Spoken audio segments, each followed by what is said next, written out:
If you've ever had your music professionally mixed or mastered before, you're probably all too familiar with the revision process. And if you haven't had your music professionally mixed and mastered before, you'll get used to it soon, I promise. However, there's actually a lot more that goes into it than you might think. It's not as simple as getting the song back, listening to it a couple times, sending back your feedback, and repeating the process until the song's done. There is a right and a wrong way to do it, and I'm going to start talking about the best things to do when listening for revisions to have better end results, give more specific details to your mixing or mastering engineer, and save you time, save you money, and just have a better end result. So, without wasting any more time, let's just jump into how to listen for revisions. But before I jump in, I wouldn't be making a YouTube video if I didn't say, please like, comment, and subscribe. It really helps me, gets this video shared around more by the YouTube algorithm, and allows me to talk to and help more artists like yourself. So please do that, I would really appreciate it. And with that said, let's jump in.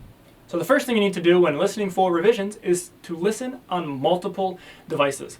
Don't just play it from your phone in the car a couple times and then send back your feedback from there, because you could be missing out on a lot of information based on what you're listening to it on.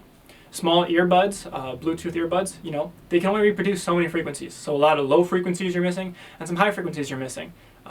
If you're in a car, a lot of them have bass boost on the systems when you get them from the factory, or they just have them boosted to combat the engine noise. So it may sound bassier than it honestly actually does.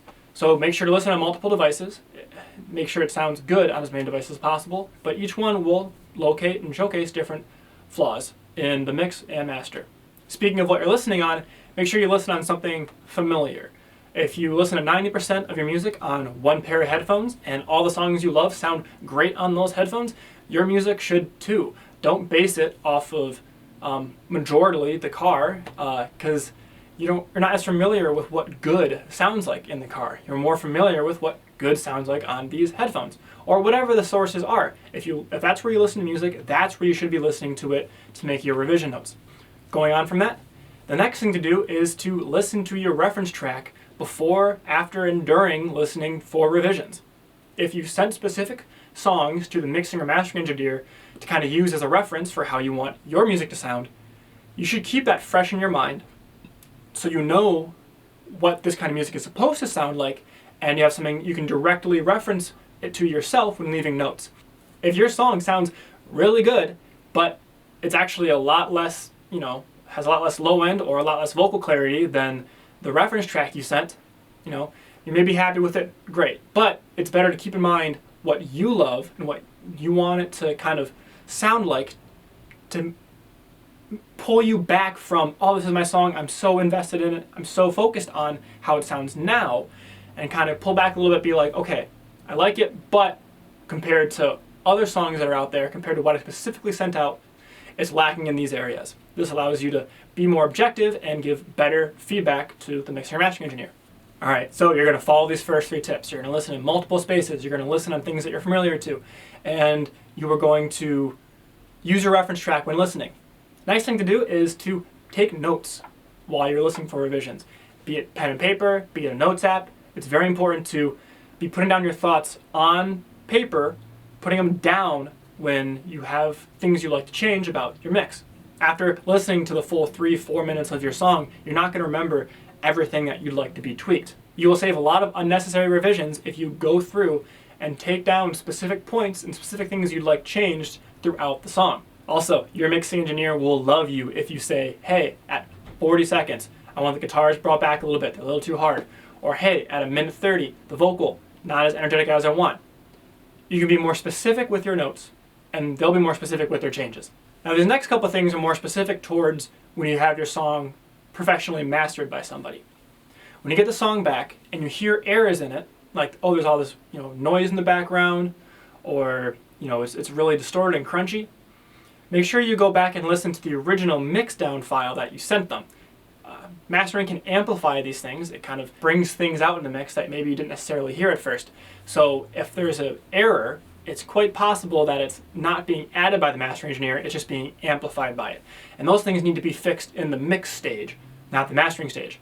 So if you listen to it and all of a sudden everything sounds distorted and crunchy, or there's a bunch of noise in the background, it's probably in the mix. So don't just message the master engineer back right away saying, oh, it's so noisy, I can't believe it. look back at your mix, see if there's noise there. If there's not, then yeah, tell the master engineer. If there is, you got to go back, fix it in the mix, send them a new file. Furthermore, when listening to a mastered file, listen to other songs of that genre around it. You want your composition and your lyrics and like your essence of your song to help it stand out. Not the fact that it's a lot more bassy or it sounds more thin or just completely quieter or louder than all the other songs. You want it to sound like it belongs. We're in the digital age. People make their own playlists of multiple songs that they like to listen to. If you want your song to be listened to, it's going to be listened in between other songs by other artists. And it needs to sound like it's not jumping out in all the wrong ways. It should feel like it fits in. Not too loud, not too quiet.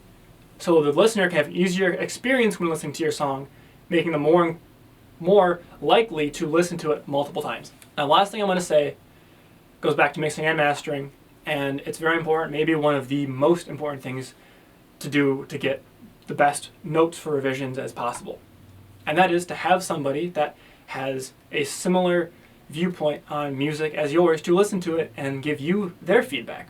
This is your song, this is your baby, you put a lot of time, emotion, blood, sweat, tears into it, you're going to be a little biased. If you have a friend or a family member that likes the same music you listen to, can give you good feedback, not bad feedback, but give you honest to God, true, great feedback, let them listen to it.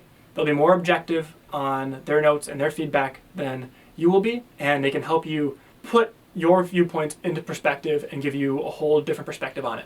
Now, it's up to you whether you take the advice or don't, but it's just very important to get other people's opinions on it, not just your own.